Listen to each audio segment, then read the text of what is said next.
Donc aujourd'hui, je vais vous parler d'un organisme un petit peu particulier que j'ai surnommé le blob.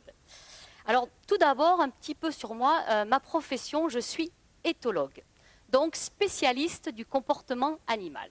Quand on dit à quelqu'un qu'on fait du comportement animal, les gens imaginent ça, que vous partez dans la jungle étudier les chimpanzés, ou bien que vous travaillez sur des organismes assez mignons comme ces petits suricates par exemple. Je veux dire, quand vous êtes éthologue, vous avez besoin de travailler sur quelque chose qui est mignon, non? Comme un petit pingouin. Alors moi, j'ai décidé de travailler sur ça.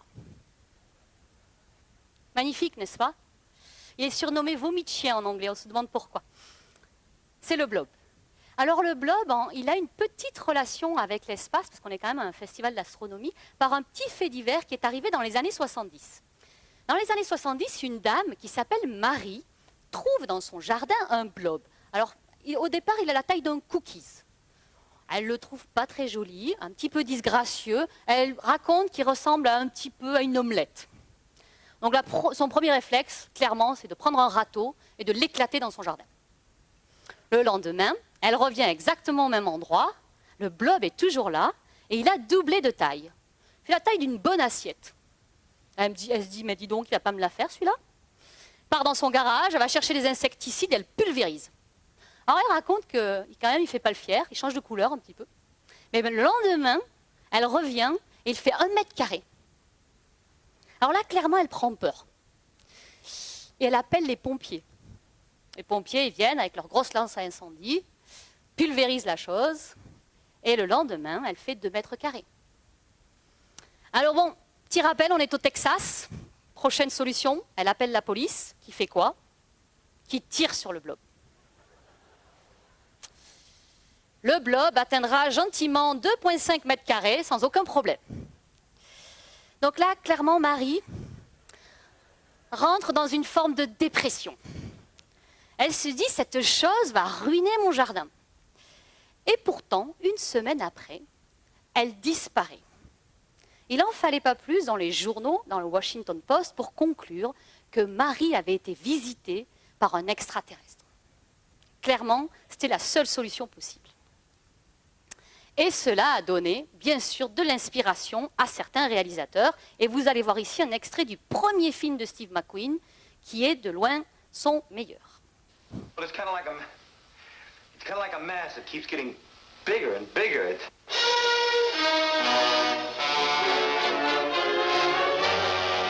Every one of you watching this screen, look out. Because soon, very soon, the most horrifying monster menace ever conceived will be oozing into this theater.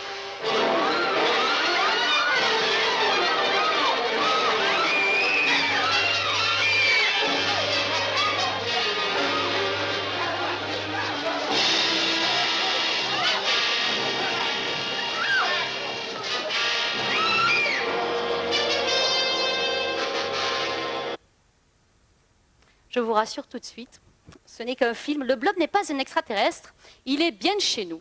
Mais clairement, on s'est longtemps posé la question, mais qu'est-ce qui rampe dans nos jardins? Alors les scientifiques ont eu beaucoup d'idées. Alors au XVIIe siècle, le blob c'était une plante. Bon, de toute façon, à l'époque, il n'y avait que 2 règnes, animal ou végétal. Ensuite, ils se sont battus, il y a quelqu'un qui a dit non, je pense que c'est un champignon. Puis il y a une petite voix qui dit non, mais je crois que c'est un petit peu un animal. Il y en a qui ont dit que c'est un mix entre les deux. Clairement, ils n'étaient pas d'accord. Et d'ailleurs, je vais vous en donner la preuve par une petite archive de l'INA où Jean-Marie Pelt parle du blob. Si les champignons sont le 3e règne, ni animal ni végétal, il est quant à lui les 2. Il nous fait comprendre que les divisions de nos manuels scolaires ne sont que des rails de l'esprit et que la nature déraille sans arrêt. En fait, il n'y a qu'une seule vie, infiniment plus complexe que nos schémas simplificateurs. Devant quel être vivant sommes-nous là? Avec ces artères qui battent, on ne sait pas pourquoi.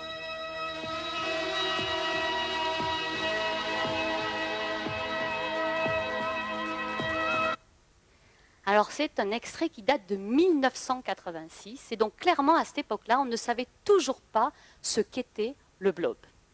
Alors on va faire un petit retour en arrière pour essayer de comprendre ce qu'est le blob. Il y a 3,8 milliards d'années, il y a l'émergence de la vie sous forme bactérienne.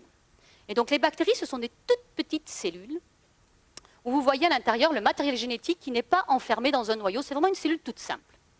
Il y a 2 milliards d'années, il y a une vie un petit peu plus complexifiée qu'on appelle la vie eucaryote. C'est l'émergence d'une cellule beaucoup plus complexe. Alors, à titre d'échelle, je vous ai mis tout en haut, là-haut, une toute petite bactérie pour vous montrer en fait la taille d'une cellule eucaryote. Et la cellule eucaryote est beaucoup plus complexe. Elle a des organites, des mitochondries qui permettent à la cellule de respirer. Et l'ADN est enfermé et protégé dans un noyau. Et l'émergence des eucaryotes va donner une grande diversité dans le vivant, dont on ne parle jamais à l'école. À l'école, on vous dit il y a les plantes, les animaux et les champignons. Clairement, on oublie tout ça, qui sont le monde des unicellulaires. Alors, vu que la SVT est maintenant optionnelle, vous n'en entendrez toujours pas parler. Donc, je vous le dis aujourd'hui, rappelez-vous-en, il n'y a pas que 3 règnes dans le règne vivant. Il y en a beaucoup plus que ça. Donc, nous, on est dans le règne des animaux. Si on remonte dans le temps, notre premier cousin, c'est les champignons. Et si on remonte encore dans le temps, ici, on va avoir un groupe qu'on appelle les amébozoaires. C'est là où va se trouver le blob. Donc, clairement, vous êtes plus proche d'un cep que du blob. Alors, c'est un petit peu dommage, parce que quand vous allez voir les capacités du blob, il va aller mieux être plus proche du blob. Alors, on va faire un petit cours de classification. Donc, nous, on fait partie du règne animal. C'est un règne très diversifié, qui va des éponges, par exemple, aux oiseaux. Et dans ce règne, on fait partie d'une classe qu'on appelle les mammifères, où il y a 5000 espèces environ. Donc, dans ces mammifères, vous voyez une très, très grande variété.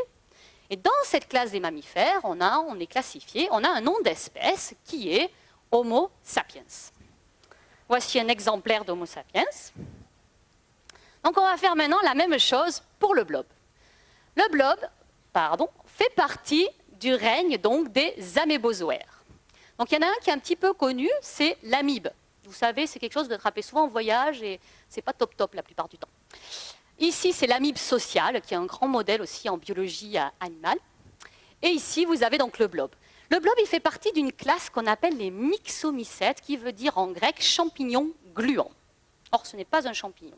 Et donc, on va avoir une grande variété différente de myxomycètes, plus de 1000 espèces connues, mais 10 000 estimées, parce que quasi personne s'intéresse aux myxomycètes.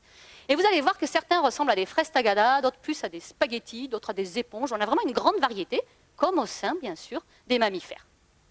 Et donc, moi, j'étudie une seule espèce, qui est Physarum polycéphalum. Donc, ce n'est pas très facile à mémoriser, d'où le nom du blob. Alors, le blob, il a quel âge? Il a au moins 1 milliard d'années. On ne sait pas trop.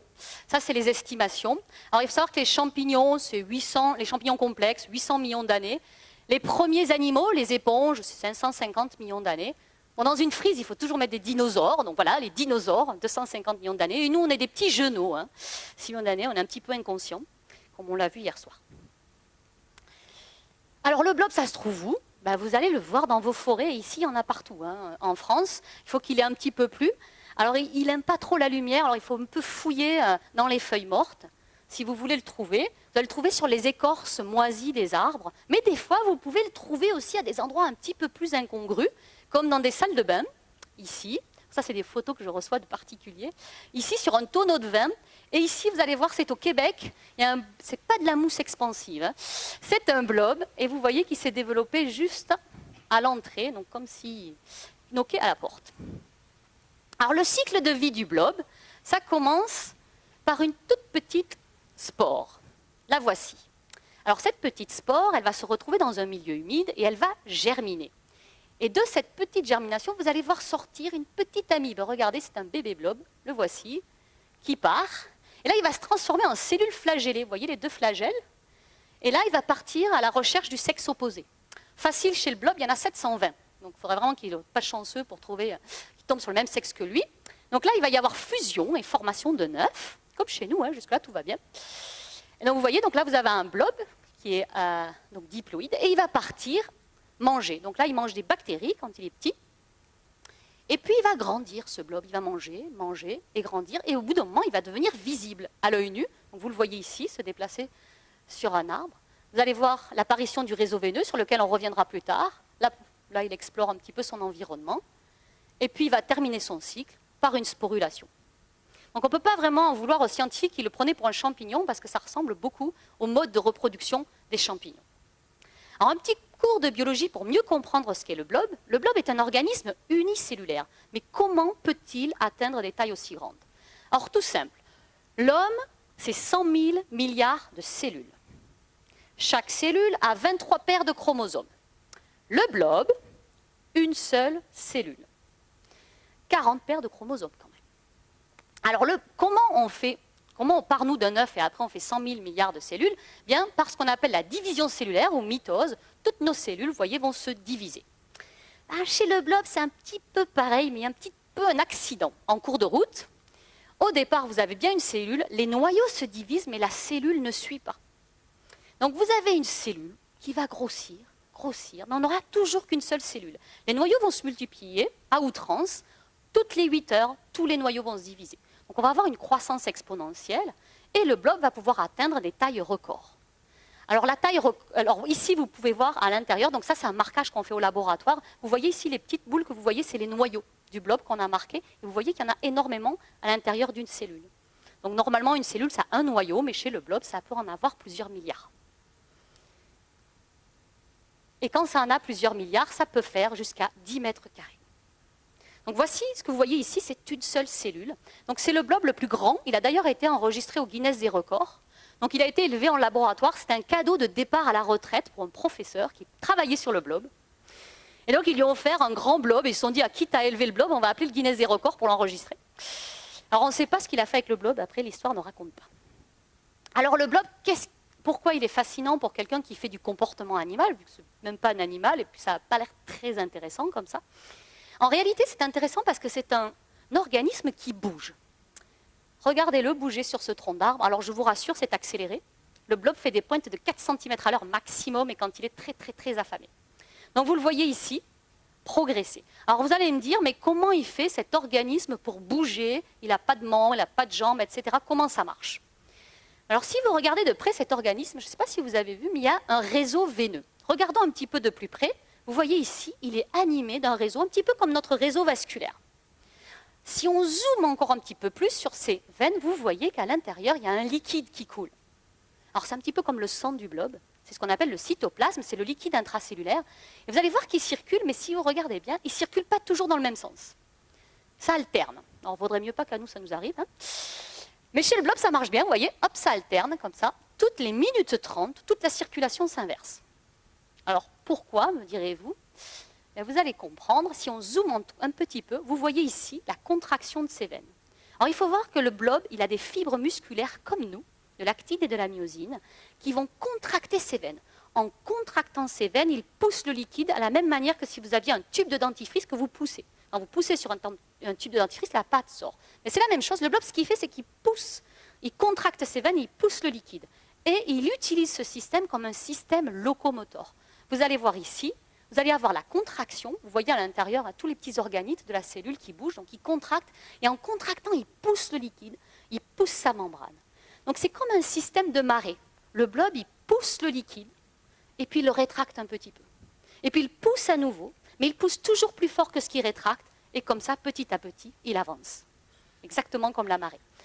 Et alors il avance et il peut choisir la direction dans laquelle il peut prendre, et puis aussi il peut prendre différentes formes. Donc vous voyez ici, c'est un indécis.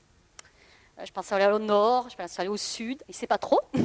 Et vous pouvez voir que le blob, avec ses petits mouvements de liquide, il peut prendre n'importe quelle forme. Donc là, c'est un très grand indécis. On l'a regardé comme ça alors pendant 24 heures. Il n'a jamais choisi une direction.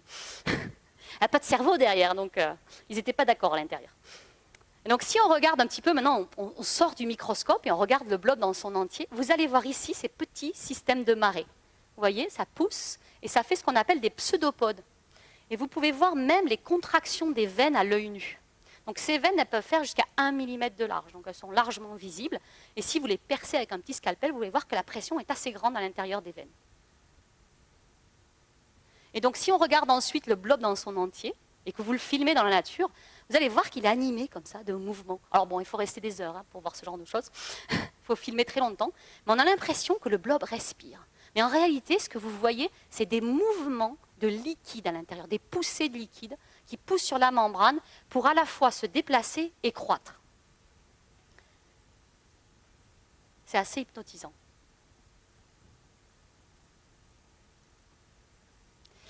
Et vous allez voir ici, sur cette vidéo qui est assez incroyable, ce que vous voyez ici, ce n'est pas des effets de lumière, ce n'est pas un stroboscope. À l'intérieur, ce que vous voyez, ces espèces de flashs, c'est des mouvements de liquide, et ça fait un forme oscillatoire qui a beaucoup passionné les physiciens. Parce qu'ils se demandent d'où viennent ces mouvements, comment ils sont créés, et surtout comment ils sont coordonnés. On n'en a aucune idée à l'heure actuelle. Alors le blob, il court après quoi? Enfin, il rampe après quoi? Et après sa nourriture, bien sûr. Et qu'est-ce que mange un blob de cette taille-là dans la nature? Il ne mange plus des bactéries. À l'adolescence, il mange plutôt des champignons. Alors ça, c'est une vidéo qui dure 24 heures. Et je lui ai donné 2 champignons de Paris. On peut voir qu'il est vorace. Alors le liquide que vous voyez, c'est le liquide qui sort du champignon parce qu'il le compresse avec ses mouvements musculaires. Vous voyez le liquide sortir. Et vous allez voir qu'en fait, à la fin, il ne restera plus du tout de champignons. Alors en laboratoire, on ne le nourrit pas avec des champignons, parce que c'est un petit peu compliqué. On le nourrit avec des flocons d'avoine. Alors ça a été découvert dans les années 60 et le chercheur ne raconte pas comment il en est venu là, s'il a partagé son petit déjeuner avec le blob un jour ou pas. Mais le blob raffole des flocons d'avoine et ce que vous pouvez voir sur cette vidéo, c'est qu'il mange une portion par jour. Et en une journée, il double de taille. Et donc ça, c'est problématique. Parce que tous les jours, vous devez donner votre portion d'avoine au blob. Parce que sinon, qu'est-ce qui se passe? Alors voici un blob qu'on a filmé à son insu pendant un week-end. Si on ne lui donne pas à manger.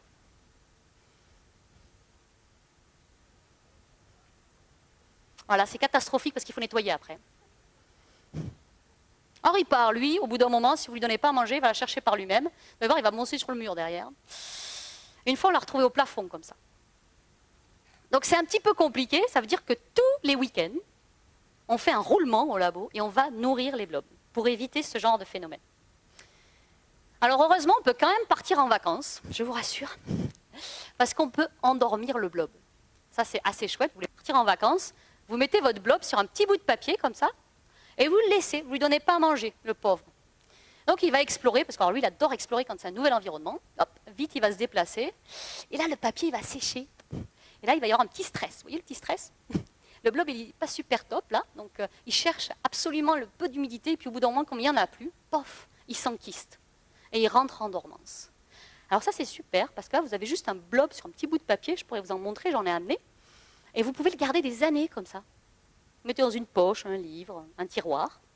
Même plus, j'en ai certains qui ont plus de 19 ans, comme ça, au laboratoire. Et quand vous voulez rejouer avec votre blob, vous êtes ennuyé un petit peu, ah ben vous le réveillez, et c'est tout simple. Pour le réveiller, le blob, il faut juste lui mettre une petite goutte d'eau sur la tête. Et vous allez voir, il se réveille. Alors ça, c'est accéléré, mais en réalité, ça se passe quand même assez rapidement, en moins de 4 heures. Vous allez voir que dès que vous mettez une petite goutte d'eau, le blob s'en va. Alors là, il y a une chose extraordinaire. Le blob, quand vous l'endormez, par exemple, vous l'avez depuis longtemps au laboratoire, et le blob, comme tout organisme, il vieillit. Il attrape des infections, il ne veut plus jouer, il avance tout doucement. Vous l'endormez, et là, vous le réveillez, il est plus jeune.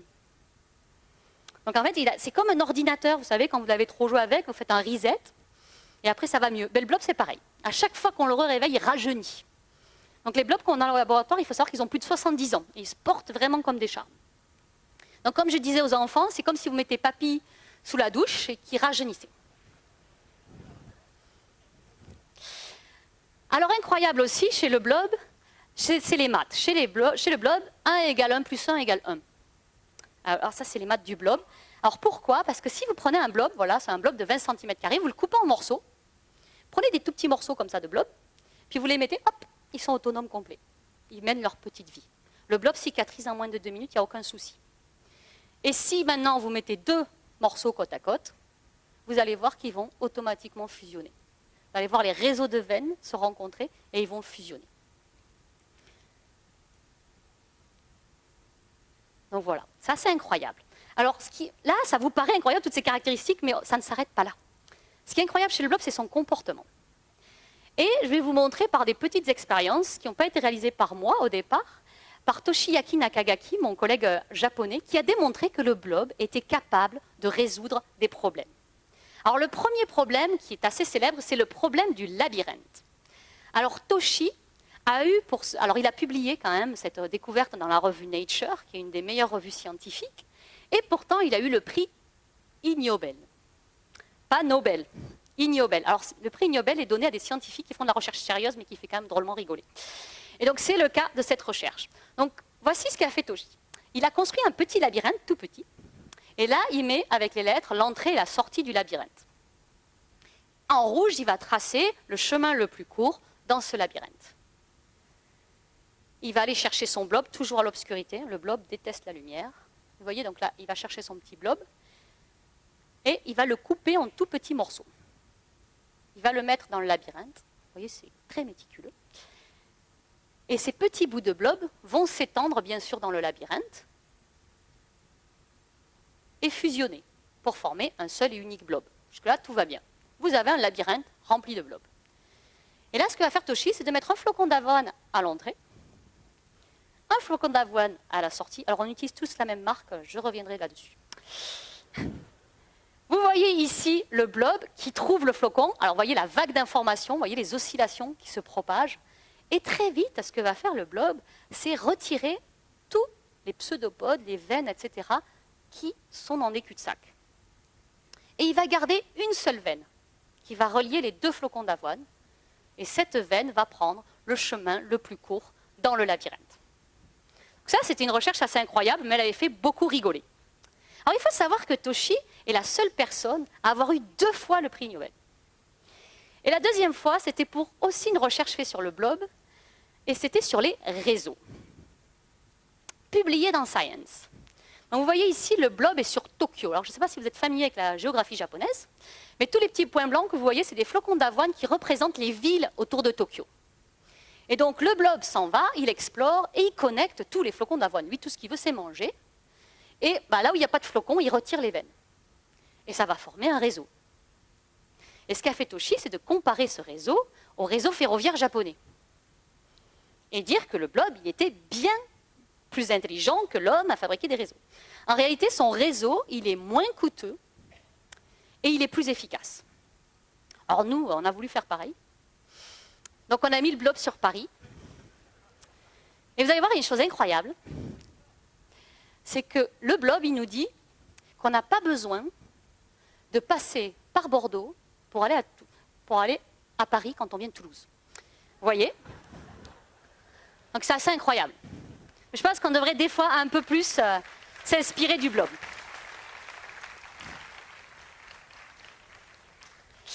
Alors là, on arrive en 2010, c'est quand moi, je rencontre pour la première fois le blob. Et là, je m'intéresse plus ou moins, à l'époque, je travaillais sur les fourmis, et je me dis, oui, les fourmis, je vois bien comment elles peuvent naviguer dans leur environnement, elles ont des yeux, etc. Mais je me suis dit, mais comment il fait le blob, lui, pour naviguer dans son environnement? Il n'a pas d'yeux. Est-ce qu'il part au hasard? Est-ce qu'il tourne en rond, etc. Et donc, si vous regardez le blob dans son environnement et que vous mettez quelque chose qu'il n'aime pas, vous allez voir très vite qu'il va l'éviter. Et ici, si vous mettez quelque chose qu'il aime bien, il va aller directement vers cette chose. En fait, le blob, il est capable de sentir des gradients, des substances chimiques dans son environnement et d'éviter ce qu'il n'aime pas et d'aller vers ce qu'il aime bien. Donc, en fait, il a un petit peu un nez, le blob. Et du coup, on s'est posé la question, on lui a posé des pièges. Et donc ça, c'est une recherche que j'ai faite en Australie avec Chris, qui était mon étudiant à l'époque. Et vous voyez ici le blob en haut, et en bas, vous avez une source de nourriture. Entre le blob et la source de nourriture, vous avez un piège en U. Alors ce piège, c'est un piège très célèbre utilisé en robotique. C'est pour tester vos robots aspirateurs, par exemple. Donc en réalité, le blob, il peut sentir qu'ici, il y a de la nourriture à distance. Mais il ne peut pas voir le piège, parce que lui, il n'est pas chimique, c'est visuel. C'est comme si je vous plongeais dans ce gymnase dans le noir, que je vous mettais un gâteau là-bas, vous pouvez le sentir, mais entre, je mets un grand mur que vous ne pouvez pas voir. Mais sûrement, vous allez foncer dans le mur. Et donc on s'est demandé, est-ce que le blob allait rester coincé dans ce piège, comme les robots aspirateurs, finalement, ou est-ce qu'il allait réussir à sortir du piège? Et donc vous allez voir qu'au départ, le blob, bien sûr, il sent la nourriture, donc il va directement, il tombe dans le piège. Vous allez voir que très vite, lui, il est capable de le contourner. Et on s'est demandé comment faisait le blob pour contourner ce piège. Si vous regardez un blob explorer son environnement, donc vous allez voir au départ, il s'étend dans toutes les directions. Donc ça, c'est un environnement, il n'y a pas de nourriture. Hein. Le pauvre, il se balade. Et vous allez voir, quand il ne trouve rien, il laisse derrière lui, comme les escargots, des petites traces du mucus. Vous avez ici un exemple sur cette photo. Donc il laisse plein de mucus partout. Et on s'est demandé, est-ce qu'il ne pourrait pas utiliser ce mucus comme une forme de mémoire de l'environnement? Et en effet, on avait réalisé que quand le blob se déplace dans un environnement, quand il s'en va, donc il laisse ce mucus, mais quand il revient, il évite de passer dessus. Donc on s'est dit, peut-être que le blob utilise le mucus comme une forme de mémoire, c'est-à-dire j'ai déjà été ici, j'ai déjà été ici, j'ai déjà été ici. Donc on a testé ça, on a refait l'expérience du piège en U avec Chris. Donc ici vous avez un blob, le piège en U, je ne sais pas si vous voyez très bien, et ici vous avez une gouttelette de sucre. Et ici vous avez pareil, le même setup, mais ce que vous ne pouvez pas voir ici très bien, mais il y a du mucus partout. On a déjà en fait fait croire au blob qu'il a tout exploré. Et voici ce qui se passe. Ici, le blob, il est dans un environnement qui n'a pas été exploré à l'avance. Vous voyez, il tombe dans le piège. Et vous allez voir que très vite, il va éviter ce piège et pouvoir trouver sa source de nourriture. Voyons maintenant notre blob qui est dans un environnement de mucus. Je vous montre le meilleur de nos blobs et c'est extrêmement accéléré. Alors vous allez voir qu'il est ici. Alors, on ne le voit pas très bien sur la vidéo, mais déjà il part dans la mauvaise direction, vous pouvez voir. Puis après il va tomber dans le piège. Puis là il va rester très longtemps. Alors au début c'est tellement longtemps qu'au début la moisissure commence à se mettre, vous voyez, dans la boîte. Puis il va remonter là-haut. Il va être complètement perdu. Alors ça c'est le seul sur 24 qu'on a testé qui a trouvé la nourriture. Donc en réalité, si on fait croire au blob qu'il a tout exploré, il est complètement perdu. Donc le blob utilise bien son mucus comme une mémoire de l'environnement. Il marque son environnement pour marquer où il a préalablement exploré. La deuxième expérience que j'ai faite en Australie, cette fois avec un célèbre nutritionniste qui s'appelle Steve Simpson, c'était de savoir si le blob était capable d'équilibrer son régime alimentaire. Quelque chose qu'on ne sait pas très bien faire, nous. Et on voulait savoir si le blob, lui, pouvait se contrôler. Alors si vous regardez le blob et que vous partagez votre lunch avec lui, vous allez voir très vite que le blob, il a des goûts, enfin gourmet. Et par exemple, vous allez voir que le blob n'est pas super fan de la saucisse de Toulouse. Mais carrément pas du tout fan. Il va complètement l'éviter, même il va faire des espèces de... Vous voyez ces petits stress, des veines de stress là. Il ne veut pas y aller. Par contre, les tomates, ça ne lui pose pas de problème. Donc on a fait une expérience avec Steve. Alors bien sûr, on n'a pas utilisé de la nourriture comme ça. On a fait une nourriture artificielle. Donc ça, on a réellement cuisiné pour le blob. On a fabriqué des flancs. Et on a posé différents flancs et on a, dans ces flancs, fait varier la concentration en sucre et en protéines. Et donc on a mis un blob sur chaque flanc et on a regardé sur chaque flanc comment le blob grandissait. Alors on l'a pesé, on a mesuré sa croissance dans le temps, on a mesuré l'air qu'il parcourait, et tout ça sur 32 recettes différentes, pour trouver son optimum. En fait, cette expérience nous permet de voir qu'est-ce que le blob aime bien et qu'est-ce qui permet de faire grandir le blob. Et on a montré que le blob, il aime bien quand il y a 2 fois plus de protéines que de sucre. Une fois qu'on avait réalisé quel était l'optimum nutritionnel du blob, on lui a donné un problème qui est assez classique, qu'on rencontre tous les jours, c'est le problème de la cafétéria. Dans une cafétéria, vous avez différents régimes alimentaires, mais il y en a un seul qui est bon, c'est le rouge. Et vous pouvez voir que le blob ne s'y trompe pas. Ici, en fait, tous les flancs bleus sont différents, ils ont tous une concentration en protéines et en sucre différente, et seul le rouge permet de maximiser la croissance du blob. Et vous pouvez voir que le blob évite les flancs bleus et va directement sur le régime qui va maximiser sa croissance. Donc le blob n'avait aucun problème à éviter les régimes, par exemple, qui sont trop sucrés ou trop protéinés. Alors pendant qu'on a fait cette expérience, on a réalisé que tous les blobs n'étaient pas pareils. Alors jusqu'à présent, je vais vous montrer des expériences sur un blob qui est plutôt sympa, le blob australien. Et à l'époque, je trouvais ça bizarre, je travaillais sur les fourmis, et on nous dit tout le temps, les fourmis, il faut travailler sur plusieurs colonies différentes parce qu'elles sont différentes. Je me suis dit, c'est bizarre parce que le blob, tout le monde prend un blob, le coupe en petits morceaux et teste les petits morceaux, c'est toujours quand même le même blob. Du coup, je me dis, c'est quand même bizarre, je vais faire venir un autre blob. Ça reste la même espèce, Physarum polycéphalum, mais il vient d'un autre endroit. Je fais venir un blob américain jusqu'à mon laboratoire. Et là, je lui donne du flocon d'avoine bio. Ce que nous donnions à notre blob australien à l'époque. Notre blob américain a détesté. En réalité, il a préféré sortir de la boîte que de manger le flocon d'avoine bio. Il a fait un non merci. En fait, notre blob américain ne mange que du Quaker, uniquement. Et ce qui était encore plus bizarre, c'est qu'une fois qu'on le jetait à la poubelle, parce qu'on a beaucoup de blobs et on est obligé d'en jeter un petit peu, ah là là, il se régalait. La poubelle, pour lui, c'était le paradis, mais le flocon d'avoine bio, non. Donc on s'est posé la question, on s'est dit, mais c'est quand même bizarre, c'est quand même une seule cellule, et on part souvent du principe que chez les organismes unicellulaires, s'ils sont tous de la même espèce, ils sont tous pareils. Et en réalité, on s'est du coup posé la question, est-ce que finalement, tous les blobs sont pareils, même s'ils sont de la même espèce, même si c'est que des unicellulaires, est-ce qu'ils ne peuvent pas avoir des petits caractères? Et donc c'est ce qu'on a essayé de chercher. Alors ça a été un petit peu compliqué, parce qu'il est assez compliqué de trouver des blobs, finalement. Des blobs où on est sûr qu'ils ont une espèce de pédigré qui vous dit ça c'est Physarum polycéphalo. Et donc à l'époque, on a réussi à en trouver 3. Un blob australien, un blob japonais et un blob américain. Et on a décidé de les comparer sur différents types de comportements. La première chose, c'était sur leur sociabilité.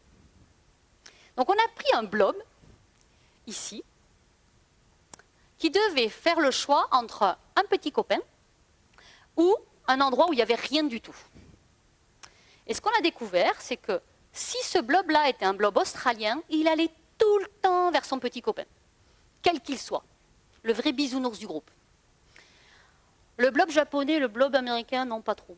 Alors, ils allaient un petit peu vers leurs congénères, mais vraiment, ils tombaient dessus un petit peu par hasard.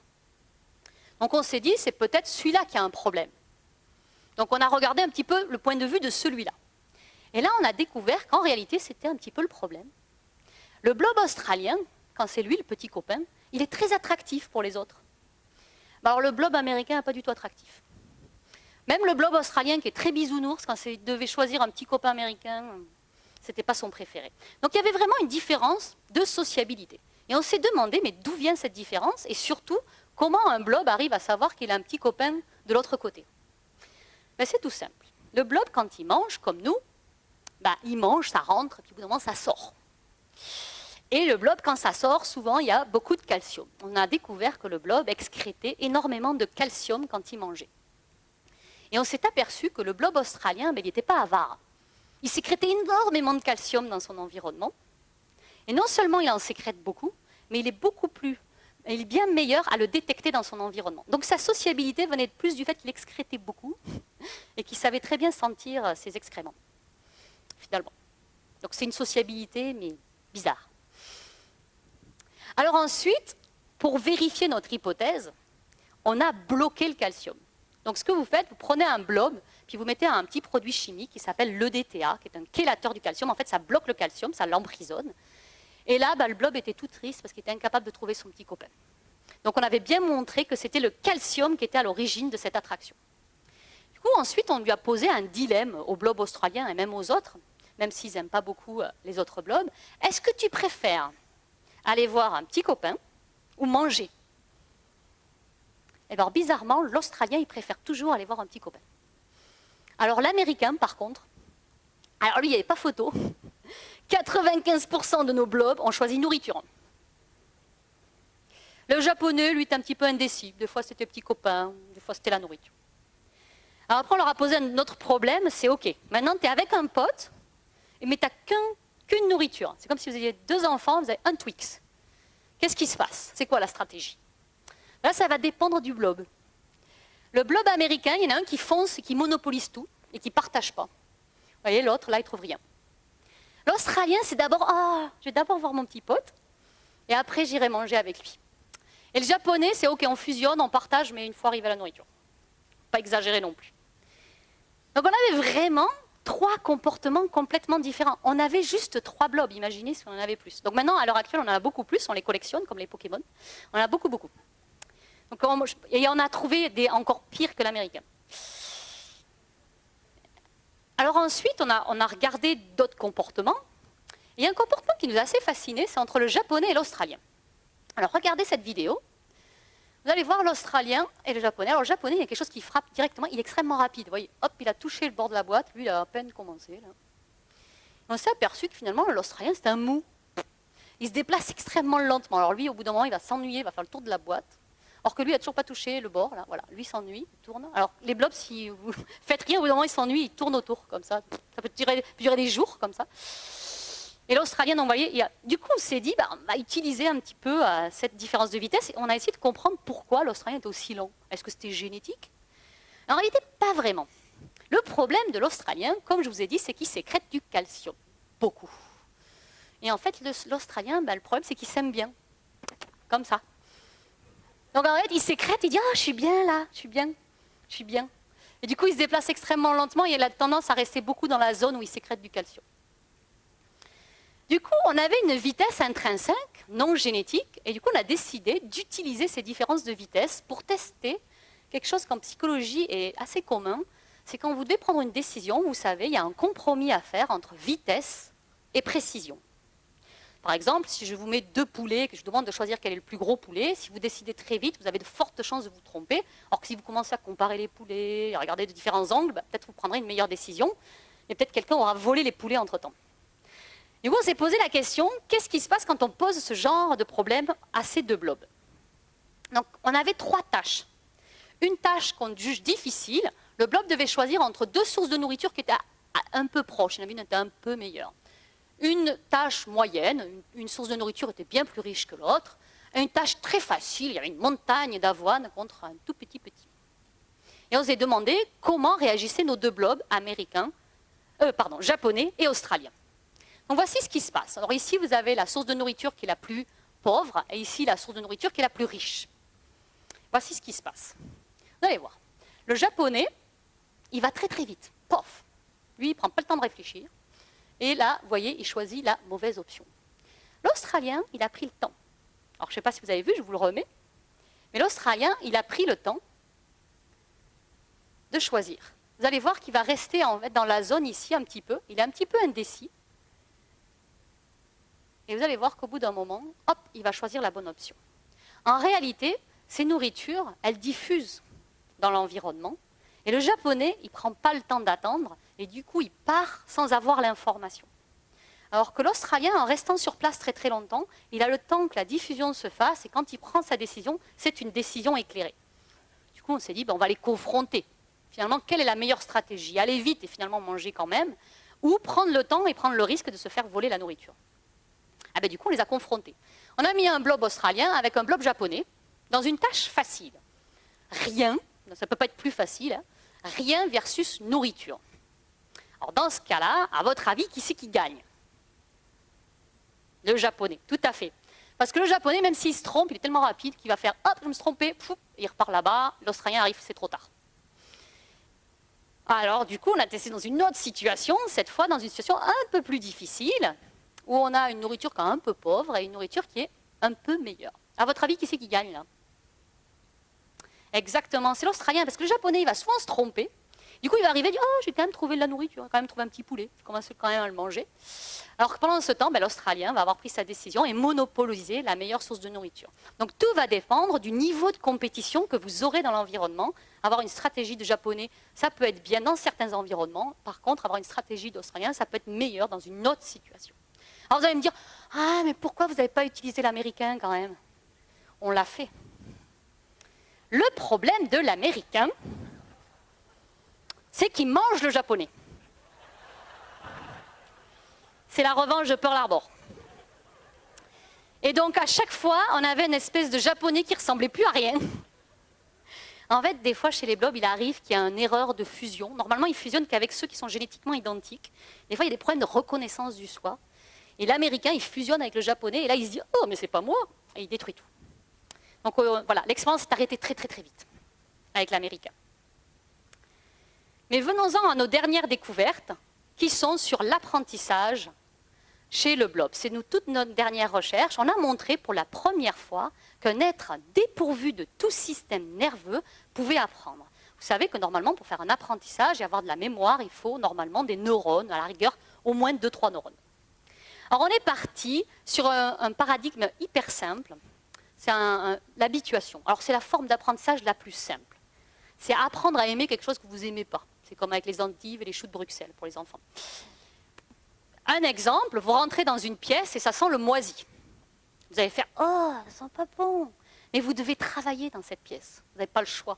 Donc au bout d'un moment, vous vous dites oh, « C'est pas si mal, l'odeur de moisi. » Finalement, on s'habitue. On ne le sent même pas. C'est quand les gens rentrent, ils font « Oh, ça sent pas bon dans ton bureau. » Donc, mais si jamais cette odeur de moisi, vous vous êtes habitué, et il y a une nouvelle odeur dans votre bureau, par exemple une odeur de soufre, mais là, tout de suite, vous allez le sentir.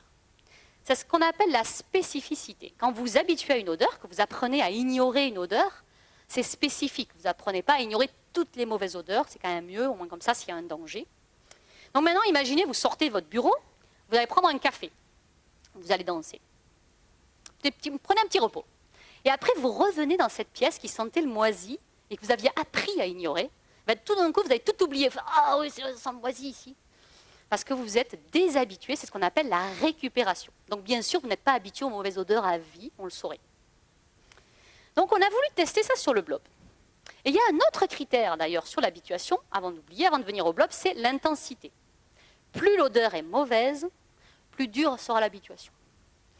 Et donc ça, c'est quelque chose qu'on peut tester. Il y a des odeurs pour lesquelles vous ne pourrez jamais vous habituer. Ça sera toujours juste horrible. Donc on a voulu tester ça sur le blob. L'avantage avec le blob, c'est qu'on a l'embarras du choix. Le blob déteste plein de choses, comme les enfants. Alors, il n'aime pas la quinine, la caféine, la vanille, le sel, et j'en passe. Donc l'expérience était toute simple. Prenez un blob. Donc ça, c'est une expérience que j'ai faite avec mon étudiant Romain Boisseau. Donc vous prenez un blob et vous lui faites traverser un pont pour avoir un flanc d'avoine. Là, vous regardez quand est-ce qu'il touche le pont en premier, hop, la forme qu'il a quand il traverse, et une fois qu'il a traversé, vous dites « Ah, ben tu refais, etc., etc. » Et sur ces ponts, on met ces substances qu'il n'aime pas. Et donc le protocole dure très longtemps pour les pauvres étudiantes, c'est-à-dire qu'il y a un week-end parce que ça dure 9 jours. Donc vous avez un blob qui doit traverser un pont avec de la quinine, puis il doit à nouveau le faire, à nouveau. Et le jour du test, on lui demande de choisir donc un pont avec la substance auquel il a été habitué et une nouvelle substance pour tester la spécificité.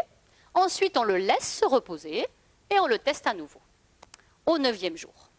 Voici ce que ça donne. Donc ici, vous avez le jour 1. Alors vous allez voir, le jour 1, le blob, il n'aime vraiment pas.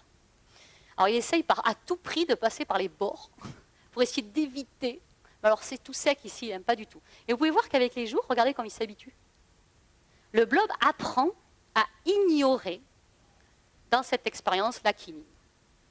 Vous voyez, il n'a aucun problème à ignorer. Donc maintenant, vous l'avez habitué, au sel. Vous l'avez habitué au sel et vous le testez du coup avec une nouvelle substance chimique, ici la caféine. Le blob déteste le café.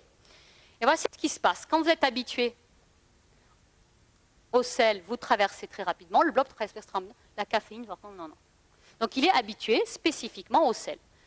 Et si vous le testez 2 jours après, regardez, il a complètement oublié. Là, il avait traversé en moins de 2 et là, il n'aime plus du tout. Donc il y a récupération. Ensuite, bien sûr, on a testé l'intensité en augmentant la concentration en sel dans le pont. Et là, en réalité, on n'a pas pu vraiment savoir parce que le blob, il a dit « Moi, je ne joue plus, je m'en vais. Moi, vos trucs, là, de traverser de pont, je préfère pas jouer. » On n'a pas réussi à le faire traverser, en fait. Il n'a pas voulu. Donc, on ne sait pas s'il y a un effet d'intensité.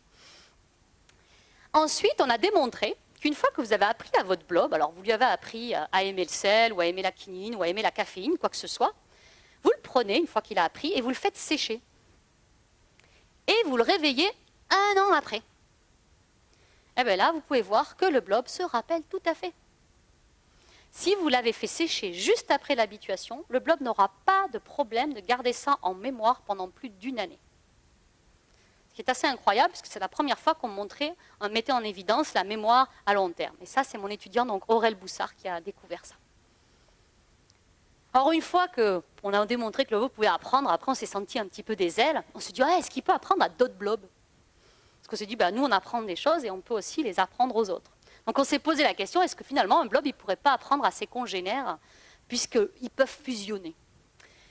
Et donc, on a fait une expérience. Alors ça, c'est les difficultés de la recherche.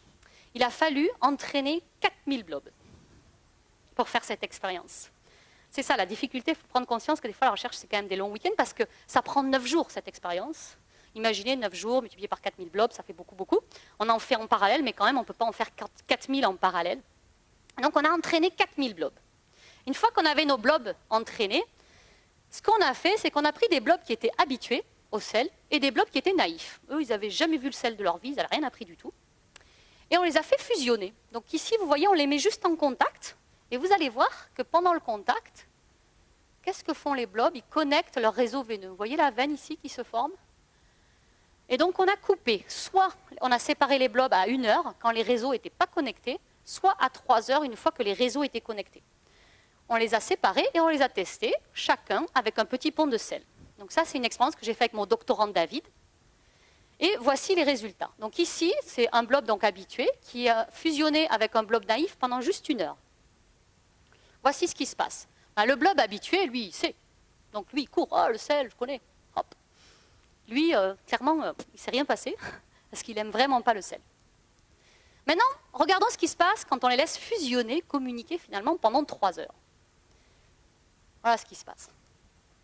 Il semble bien que le naïf ait récupéré l'information cette fois. Vous pouvez voir quand même, il est meilleur. Alors ça arrive souvent, on n'a pas trop compris pourquoi. Clairement, il vole un petit peu toute l'information, mais le naïf est souvent meilleur que l'habitué quand on laisse faire une fusion pendant 1 heure. Alors ça, c'est bien joli, toutes ces expériences, on se dit, wow, c'est super, le blob, il peut apprendre, il peut transférer ses connaissances, mais comment ça marche? C'est quand même une question qui est importante. Et on s'est demandé, en effet, ok, on n'a pas de cerveau, qui c'est qui est aux commandes? Comment fait le blob pour apprendre? Donc ça, c'est une expérience que j'ai faite avec mon étudiante Julie. Et on a eu une idée. Alors cette idée nous est venue comment? Forcément, quand on a vu que les blobs ils pouvaient se partager l'information, on s'est dit, ben, on va prendre un blob qui est habitué à la quinine et un blob qui est habitué au sel, on va les faire fusionner, on va voir s'il peut mémoriser les deux. Alors on les a mis côte à côte, comme ça. Mais le blob salé, quand il a rencontré le blob qui avait habitué à la quinine, il a fait, wow, wow, non, moi je ne fusionne pas avec lui, et il est parti. On s'est dit, mais c'est bizarre, comme s'il sentait mauvais. On se dit, est-ce que le blob, quand il apprend, en réalité, il n'est pas en train d'avaler la substance? Donc c'est cette hypothèse qu'on a testée, qui était l'hypothèse d'une mémoire circulante. Est-ce que finalement, vu qu'il fallait une connexion des réseaux veineux, est-ce que cette mémoire, elle ne se situe pas dans le cytoplasme? Et est-ce que cette mémoire, ça ne pourrait pas être juste, tout simplement, la substance elle-même? Alors, pour tester cette hypothèse, ce qu'on a fait, un petit peu triste, mais on a dû sacrifier des blobs. Là, c'est moi en train de sacrifier des blobs. Donc en fait, on a dosé la quantité de substances chimiques à l'intérieur du blob. Et là, on s'est aperçu que nos blobs qui étaient habitués au sel, ils étaient extrêmement salés. Il y avait plein de sel à l'intérieur qui coulait dans les veines, alors que chez un blob naïf, il y avait très très peu de sel. Donc clairement, on avait démontré que le blob avalait du sel. Mais ce n'est pas parce qu'il avale du sel que le sel, c'est la mémoire. Il fallait qu'on aille plus loin. Là, on avait juste une corrélation. On n'avait pas une cause. Donc on a fait une expérience qu'on a appelée une expérience d'inception. Je ne sais pas si vous avez vu le film Inception. Ce qu'on a fait, c'est qu'on a pris 2 blobs naïfs et on leur a injecté directement à l'intérieur des veines soit du sel, soit de l'eau pour le contrôle. Donc ces 2 blobs naïfs, ils n'ont jamais vu le sel de leur vie, ils n'ont jamais rien appris. Et là, on leur injecte du sel ou de l'eau. L'injection dure juste 2 heures. Rappelez-vous, un apprentissage pour le sel, ça dure 6 jours. Ici, on a une injection qui dure 2 heures et regardez les résultats.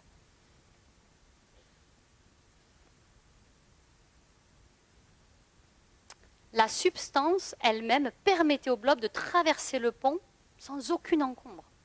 On avait juste besoin en fait, d'injecter du sel pour créer une forme de mémoire. Donc finalement, le blob, quand il apprend, lui, en fait, c'est comme si les enfants devaient manger leurs devoirs pour les retenir. Solution qui est quand même pas si mal. Donc la question qu'on peut se poser, si on fait un petit peu un résumé de tout ça, c'est le blob, il peut sortir d'un labyrinthe sans aucun problème. Il construit des réseaux optimisés. Je ne vous ai pas montré, mais sachez qu'il peut aussi anticiper des événements. Ce n'est pas une voyante, hein, mais il peut anticiper des événements. Il peut apprendre, il peut transférer ses connaissances, il peut garder la mémoire pendant 1 année, il peut naviguer dans son environnement. Clairement, on se dit, un organisme qui est là, qui est double de taille, qui est immortel biologiquement, mais comment ça se fait qu'il n'y en a pas partout? Comment ça se fait que le blob, ce n'est pas le maître de l'univers? Hein, le blob, dans la nature, il n'est pas tout seul. Alors ici, c'est un autre blob, c'est une autre espèce de Myxomycète, c'est Stemonitis. Alors vous voyez ici, il est paisiblement en train de sporuler sur sa petite souche d'arbre. Vous voyez ici la formation des sporanges.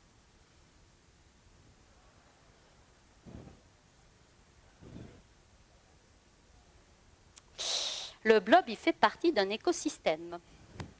Donc il mange des choses, mais il y a des choses qu'il mange aussi. Donc on peut remercier un petit peu les limaces. Alors je vais devancer une question que vous allez me poser, parce qu'on me la pose toujours, c'est le blob, ça sert à quoi? Alors j'aime pas cette question, je vous le dis tout de suite.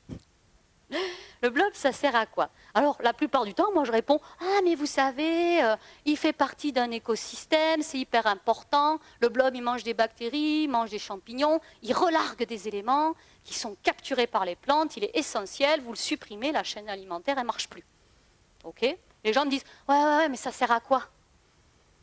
Parce qu'en réalité, souvent, on vous pose « À quoi ça sert à moi? Moi, humain, à quoi me sert le blob ?» Alors, il faut savoir que quand même, les êtres vivants ne nous servent pas. En réalité, donc, ils sont part d'un écosystème et vraiment, le blob, il est essentiel. C'est vraiment, ça fait partie de ces détritivores. Donc, c'est vraiment un organisme qui va relarguer des éléments, qui va permettre aux plantes de pousser. Donc, si vous en avez dans vos jardins, c'est pas grave, il ne va pas manger vos plantes. Le blob n'est pas un végétarien. Il mange des bactéries et des champignons et il va même, finalement, alimenter vos plantes. Donc, gardez-les, même s'ils sont un petit peu, selon certaines personnes, un petit peu disgracieux. Alors, on me demande quand même toujours, ouais, mais ça sert à quoi? Honnêtement, est-ce qu'il y a des applications? Parce qu'en réalité, c'est toujours le problème quand vous faites de la recherche fondamentale. Les gens espèrent que vous fassiez des innovations. Ça, c'est le mot à la mode en ce moment, les innovations. Alors, il faut savoir que quand vous faites de la recherche fondamentale, vous ne cherchez pas à développer, votre but ultime n'est pas de développer des applications, mais de développer les connaissances. Les connaissances qui vont vous permettre de comprendre ce qu'est un écosystème. Et pour comprendre un écosystème, il faut comprendre tous les acteurs du réseau. Et il faut surtout comprendre les interactions entre les acteurs du réseau. Vous ne pouvez pas prendre les choses indépendamment les unes des autres. Donc, si vous voulez, par exemple, lutter contre le réchauffement climatique, il vous faut comprendre tous les acteurs de ce réseau. Et donc, il est important d'étudier toutes les espèces. Or, à l'heure actuelle, dans la recherche, on étudie beaucoup les primates, les rongeurs, la drosophile. C'est comme si vous aviez à votre disposition une énorme encyclopédie de médecine et que vous focalisiez sur un volume. Alors j'aime à dire que la recherche fondamentale, c'est le terreau de la recherche appliquée. Et la recherche appliquée, c'est la fleur. Vous n'alimentez pas le sol, vous n'avez pas de fleurs. Vous coupez la fleur, elle fane. Vous ne pouvez rien faire sans le sol. Vous ne pourrez jamais faire de belles applications, de belles découvertes si en amont vous n'investissez pas dans la recherche fondamentale. Et je vais vous donner 2 exemples. Ici, c'est Eric Kandel, ce jeune homme. Alors je ne sais pas si vous connaissez la plisie. La plisie, c'est une limace géante de mer. Alors il faut savoir que Eric Kandel était un célèbre neuropsychiatre à l'origine et un jour il décide de travailler sur la plisie. Les gens disent mais c'est n'importe quoi, ça ne sert à rien la plisie. Pourquoi tu vas travailler sur cet organisme? Tu vas ruiner ta carrière. Or, lui, il avait une idée en tête. Il savait que chez la plisie, on a des axones, donc ces fibres nerveuses qui sont extrêmement longues et qui lui permettraient de tester ces théories de connexion, de communication entre les neurones. Et il faut savoir que donc il attaque ses travaux en 1965 et il est raillé par certains de ses collègues parce qu'il travaille sur une géante limace de mer. Il faut savoir qu'Eric Kandel, en 2000, il a eu le prix Nobel. Parce que grâce à ses études sur cette limace de mer, il avait découvert en fait comment les neurones communiquaient, comment se faisait la communication synaptique entre nos neurones. Deuxième exemple, c'est ces 3 chercheurs qui travaillaient sur une espèce que vous n'avez sûrement jamais entendu parler, qui s'appelle Tetrahymena. Alors Tetrahymena, c'est un tout petit organisme unicellulaire qui vit dans l'eau douce. C'est très facile d'en trouver aussi dans les forêts, dans les mares. Et cet organisme a une particularité, c'est qu'il fait un peu des sauvegardes de son propre génome. Donc en fait, il copie son ADN sans arrêt. Du coup, il a des millions de chromosomes parce qu'il fait juste des copies comme ça. Comme ça, si vous le coupez en 2, ça repousse, pas de problème. Et donc ces chercheurs ont découvert chez cet organisme une enzyme particulière qui s'appelle la télomérase. Et la télomérase, elle permet de reconstruire vos chromosomes. Il faut savoir qu'à chaque fois qu'il y a une division cellulaire dans votre corps, vos chromosomes se raccourcissent. Et s'ils se raccourcissent trop, la cellule meurt. Et la télomérase, elle est là pour rallonger vos chromosomes, pour éviter que la cellule meure. Et c'est ces personnes qui ont découvert cette enzyme chez cet organisme parce qu'il en avait à outrance puisqu'il copiait son ADN. Et s'ils n'avaient pas étudié Tetrahymena à cette époque-là, ils n'auraient jamais découvert cette enzyme et ils n'auraient pas eu le prix Nobel non plus 20 ans plus tard. Donc tout ça pour vous dire qu'on a tout intérêt à investir dans des organismes complètement inconnus. Donc ici, c'est l'Acrimaria olor. C'est joli, hein, le cou du cygne. Donc ici, ce que vous voyez, c'est un unicellulaire. Et c'est pareil avec un collègue qui travaille à Londres, qui a étudié cet organisme. Il a montré qu'il y avait une forme de mémoire chez cet organisme, que quand il explorait son environnement, vous voyez ici avec son long cou, il ne le faisait pas complètement aléatoirement. Et donc c'est en étudiant en fait ces organismes qu'on ne voit pas et qui souvent nous paraissent inintéressants qu'on risque de trouver vraiment de la richesse. Et donc j'espère que je vous ai convaincu avec le blob, mais le blob c'est un exemple parmi tant d'autres. La biodiversité est très très grande, 1000 espèces de myxomycètes, 2 espèces étudiées. Imaginez tout ce qu'on loupe, en focalisant toutes nos recherches sur des organismes que maintenant on connaît très très bien. Alors si vous voulez en savoir plus, je vous conseille bien sûr la lecture de mon livre, enfin un petit peu de pub, mais surtout si vous voulez adopter un blob, alors j'en ai amené quelques-uns, mais c'est juste pour les enfants. Et du coup, avec un ami qui est vidéaste, on a créé un petit tutoriel qui est sur YouTube, qui s'appelle « Dans les starting blobs ». C'est pour vous expliquer comment élever un blob à la maison, quel type d'expérience vous pouvez faire et comment le choyer. C'est un organisme très sympa à avoir à la maison, vous verrez, on s'attache très très vite. Et je vais vous montrer maintenant en exclusivité la bande-annonce d'un documentaire qu'on vient de faire avec le réalisateur Jacques Mitch, qui est produit par Arte et Hauteville Productions, qui est un documentaire justement sur le blob, et c'est surtout un hommage à la recherche fondamentale. Et donc, vous allez voir dans la bande-annonce, on voit qu'une toute petite partie, mais en réalité, on a été dans tous les pays, voir tous les gens qui travaillent sur des organismes assez extraordinaires et qui, en fait, poussent un petit peu les frontières de la connaissance. Et je vous encourage à le voir. Il passera sur Arte normalement en novembre. Et sinon, si vous n'êtes pas loin, il sera en avant-première à Toulouse le 31 octobre à la Cinémathèque. Et je vous laisse avec la bande-annonce.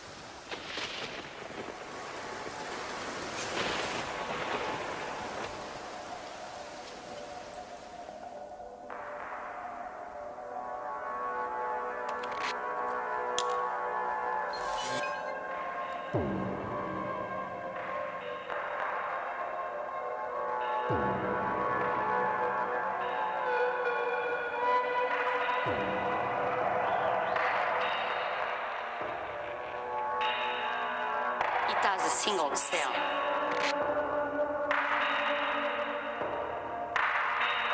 It's 1 billion years old. It is almost immortal.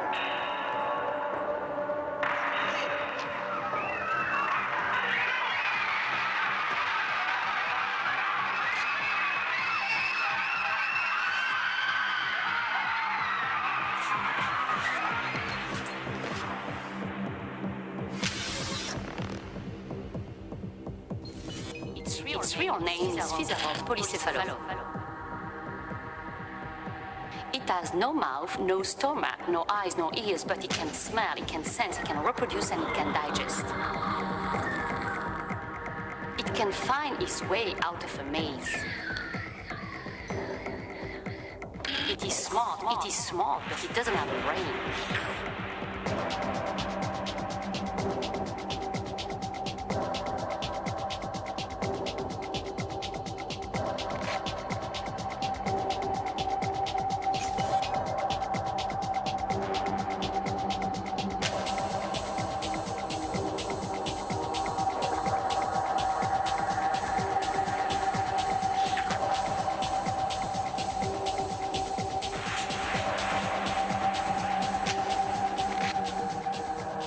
This is a blob, a genius without a brain.